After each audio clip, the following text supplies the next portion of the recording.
Chào tất cả quý vị các bạn đã trở lại với kênh Món Ngon Tại Nhà.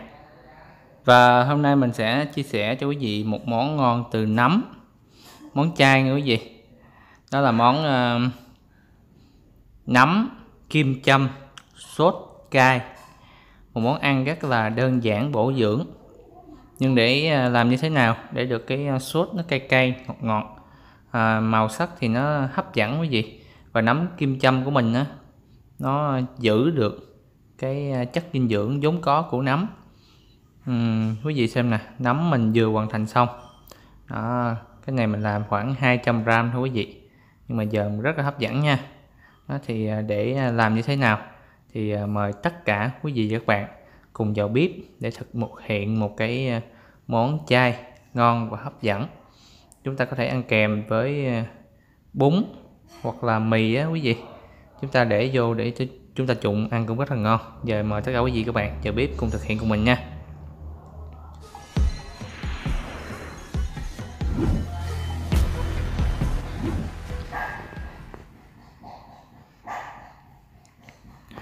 Rồi bây giờ mình sẽ giới thiệu về cái thành phần nguyên liệu cho quý vị. Nguyên liệu thì trước tiên quý vị chuẩn bị cho mình đó là nấm kim châm. Nấm kim châm này thì mình mua ở đây là nó xuất xứ từ Hàn Quốc đó quý vị.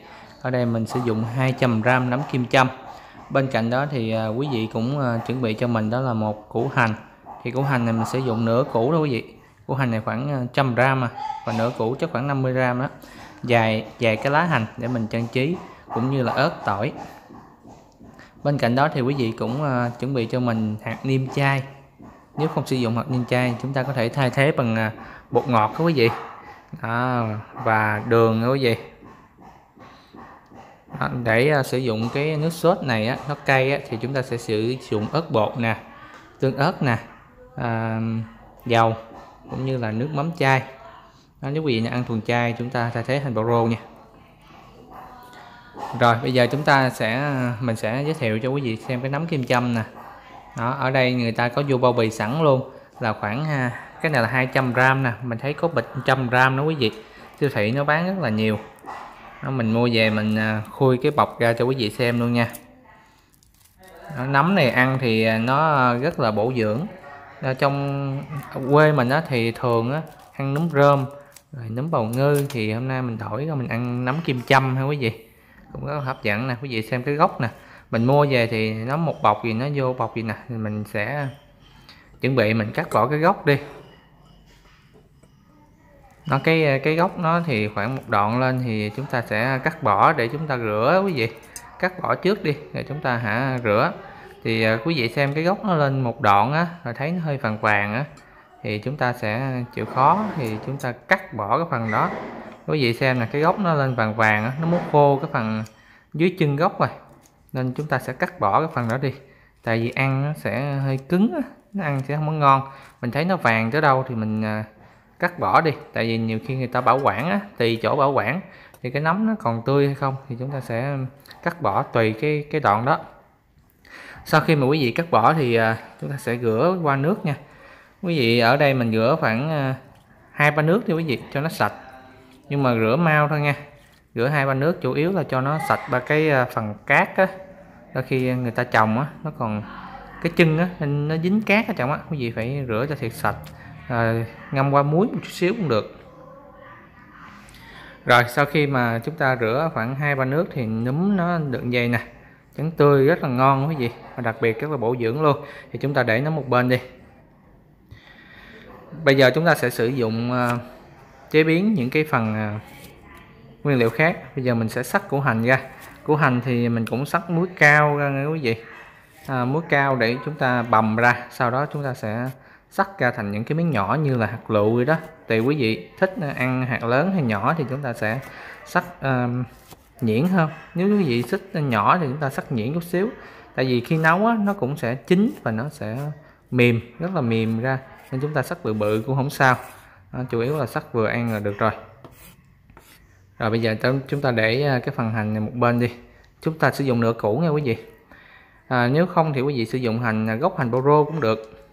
Nếu hành với tỏi thì bà con mình ăn thuần chay thì không có ăn được. Thì chúng ta thay thế bằng gốc hành boro nha. Đó, tỏi thì chúng ta cũng băm nhuyễn ra luôn, quý vị băm nhuyễn ra nha. Đó.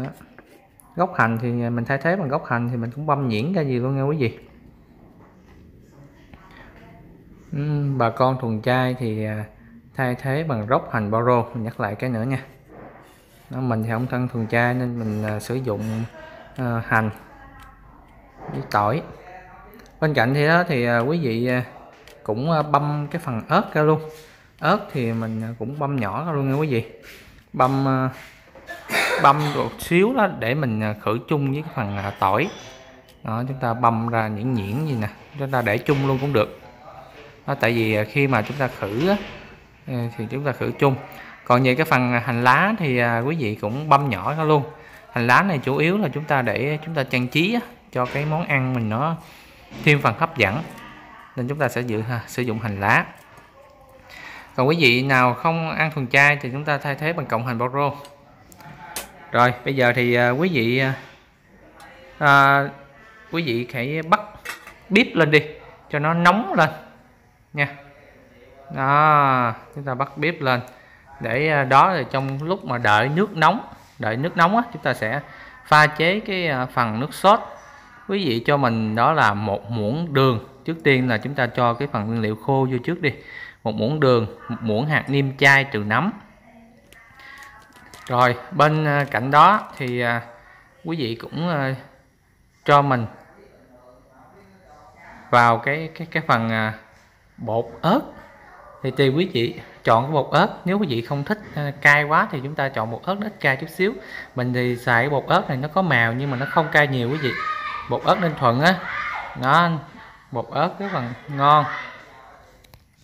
Rồi bây giờ sau khi mà cho bột ớt vào thì tiếp tục chúng ta sẽ cho cái phần nước mắm vào. Nước mắm ở đây mình sử dụng 1 muỗng nước mắm thôi. Rồi cái tiếp nữa thì quý vị cũng chuẩn bị cho mình nước. Tại vì cái phần sốt này á, chúng ta phải cần nước nên chúng ta sẽ cho nước vào. Nước thì mình sử dụng là nước lọc hoặc là nước đun sôi để nguội nha quý vị. Ở đây mình xài 1 muỗng nước mắm, mình sẽ xài đó là 4 muỗng nước. Thì cơ bản mình sẽ nêm cho vừa khẩu vị gia đình mình. Đó, rồi chút xíu chúng ta nêm lại nha quý vị.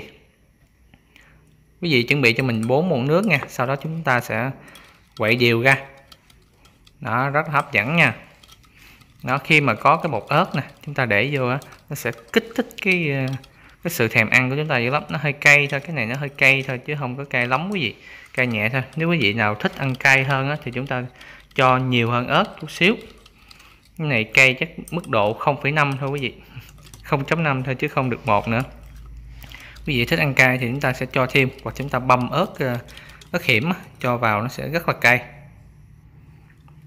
Rồi sau khi mà pha xong thì nước chúng ta cũng đã sôi nè quý vị. Đó, nước nó sôi ùng lên rồi, chúng ta sẽ tiến hành trụng nấm kim châm. Thì ở đây 200g chắc mình chia làm 2 đi, tại cái nồi mình cũng hơi nhỏ. Quý vị lưu ý á, khi mà cho vào nấu cái phần nấm kim châm này nè, trụng qua nước sôi á, thì mình can là khoảng 1 phút nha. 1 phút là vừa. Nấm kim châm của mình á, nó cũng vừa chín tới. Mà nếu các bạn mà nấu lâu quá nó sẽ chín rụt, mà nó cũng mất đi cái phần chất dinh dưỡng của cái phần nấm của mình á, nó sẽ cũng không có ngon. Khoảng 1 phút là vừa đó quý vị. Đó, bây giờ chúng ta tiếp tục trụng cái phần còn lại 200g mình trụng. Nếu quý vị nào sử dụng cái nồi to hơn chút xíu thì chúng ta trụng một lần cũng rất là dễ. Tại vì khi mà chúng ta trụng như vậy nè, trụng ít gì đó, chúng ta sẽ kiểm soát nó dễ hơn. Kiểm soát là chúng ta canh nó chịu khó, chúng ta canh khoảng 1 phút nha quý vị. Canh cho mình khoảng 1 phút là vừa luôn đó. Đó, núm của mình bữa nay trắng rất là ngon ha. Những cái núm này mà các bạn trụng mì ăn cũng rất là ngon nha. Để mì á, chút xíu mình làm nước sốt này nè, mình ăn chung với mì á, nước mì á mình để vô mình ăn cũng rất là ngon. Đó, bây giờ cũng gần được 1 phút rồi nè quý vị. Thì sau khi mà chúng ta canh đồng hồ khoảng 1 phút thì chúng ta sẽ lấy nó ra. Nó rất là hấp dẫn ha. Rồi chúng ta lấy ra quý vị, đừng có để cho nó chín quá thì nó sẽ không có ngon và hấp dẫn lắm. Khoảng 1 phút là vừa. Món này là khoảng 1 phút. Đó. Rồi, như vậy là ok. Sau khi chúng ta lấy xong rồi chúng ta sẽ chuẩn bị cái phần sốt nha. Cái phần sốt thì quý vị lấy một cái chảo cho mình đợi nó nóng lên. Rồi chúng ta để hơi hơi cái tay ở trên cao á, thấy nó cảm hơi nóng nóng là được rồi. Chúng ta sẽ cho dầu vô khoảng 2-3 muỗng dầu là được rồi quý vị. Đừng có cho dầu nhiều quá, ăn cũng không có tốt lắm. Thì mình cho khoảng 3 muỗng thôi. Đó. Thì khi mà dầu nó nóng lên rồi, chúng ta sẽ cho phần ớt nè, phần tỏi vào, chúng ta sẽ phi nó lên, khử trước cho nó thơm lên nha quý vị, thấy nó thơm lên nha.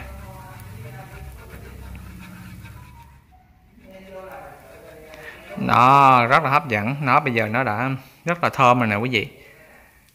Đó. Wow. Nó bây giờ sau khi mà thấy nó vàng thơm lên thì chúng ta sẽ bỏ cái phần củ hành vào. Nó hơi vàng vàng được nha quý vị, đừng có để cho nó vàng quá nó sẽ bị cháy á. Đó, vì bây giờ chúng ta sẽ phi lên chung với cái phần củ hành này nè. Lúc này là các bạn để lửa vừa thôi, lửa trung bình thôi thì chúng ta phi nha. Lưu ý là các bạn phải đảo đều nha, phải đều tay để cái phần tỏi của mình á, nếu mà không đều á nó sẽ bị cháy á. Phần hành vô thì nó rất là thơm nè. Bây giờ nó được rồi nè quý vị, chúng ta phi chút xíu là được rồi, nó đã vàng như gì nè. Chúng ta sẽ bây giờ thì các bạn hãy chịu khó, chúng ta hạ lửa đi, hạ lửa xuống là chúng ta cho phần nước sốt vào. Đó, sau khi cho phần nước sốt vào đó thì chúng ta sẽ tăng lửa lên để chúng ta cũng quậy đều nha, cho cái phần củ hành với nước sốt nó trộn chung lại với nhau. Lúc này á là các bạn cho lửa lớn lên được rồi đó, cho lửa lớn lên chút xíu. Khi mà thấy cái phần nước sốt mình nó sôi lên nè, các bạn thấy nó sôi dữ lên nè, khoảng 30 giây là được rồi. Rồi các bạn có thể hạ cái phần lửa xuống nhỏ, từ từ xuống nha quý vị. Đó, hạ nhỏ xuống để cho nó liu riu vậy là được nha. Đó, lúc này các bạn có thể dùng cái đũa mình á, chúng ta nêm lại nha, nêm lại coi nó vừa ăn chưa. Nếu các bạn mà thấy chưa đủ độ cay của cần thiết của mình á, các bạn cho thêm một muỗng bột ớt vô. Nếu mà chưa thấy độ mặn á, cái này mình cho thêm ớt vào nè, mà tương ớt quý vị, cho nó thêm sệt thêm nữa, ăn nó sẽ ngon. Nó còn nếu quý vị nào mà thấy nó chưa đủ độ mặn á, thì chúng ta cho thêm một xíu nước mắm vào hoặc là muối. Đó, chưa ngọt thì cho miếng đường vào, tại vì tùy khẩu vị mỗi gia đình thì chúng ta sẽ phù hợp nhất với cái món ăn của mình. Tại mỗi vùng miền nó có khẩu vị riêng quý vị. Riêng mình ở miền Tây thì ăn hơi ngọt ngọt nha, mình để đường hơi nhiều xíu. Rồi các bạn lúc này các bạn cho nấm kim châm vào, và các bạn lưu ý cho vào nhẹ nhẹ từ từ thôi nha. Đó, chúng ta đảo cho nó thấm cái phần sốt này vô, nhưng mà lưu ý là các bạn đảo nhẹ tay thôi, đừng có mạnh quá thì nấm kim châm của mình nó sẽ dễ bị dập á, nó nát, ăn sẽ không có ngon. Mình cứ đảo qua 1-2 vòng là được. Đó, rồi chúng ta sẽ cho nó ra dĩa. Bây giờ cái phần nước sốt này nó còn dư quý vị, chút xíu nữa thì chúng ta để nấm vào nè, chúng ta gấp ra, rồi chút xíu nữa chúng ta sẽ lấy cái phần nước sốt này á, chúng ta sẽ chan lên nữa. Lưu ý là các bạn nhẹ tay nha. Nếu các bạn không làm theo cách này thì các bạn cũng có thể là xóc nấm kim châm sẵn ngoài cái dĩa, xóc theo ý thích của mình. Đó, đôi khi mình không có khéo tay mà các bạn. Đó, các bạn xóc có thể trang trí có thể là đẹp hơn mình. Đó, các bạn cứ xóc theo cái ý của mình, xong rồi mình múc cái phần nước sốt này mình chan lên. Nhưng mà như vậy thì cũng được, nhưng mà sợ nó không đều á các bạn, nên mình phải làm cách này. Đó, giờ chúng ta gấp ra hết nha quý vị. Rồi đây nè quý vị, đây là thành phẩm của mình sau khi thực hiện xong cái món nấm kim châm sốt cay. Chúng ta có thể ăn với bún, đặc biệt là mì. Khi các bạn nấu mì, các bạn để cái phần này vô ăn cũng rất là ngon. Cảm ơn các bạn đã theo dõi kênh Món Ngon Tại Nhà. Nếu thích nhớ đăng ký, like, share và chia sẻ cho nhiều người xem hơn. Xin chào tạm biệt các bạn.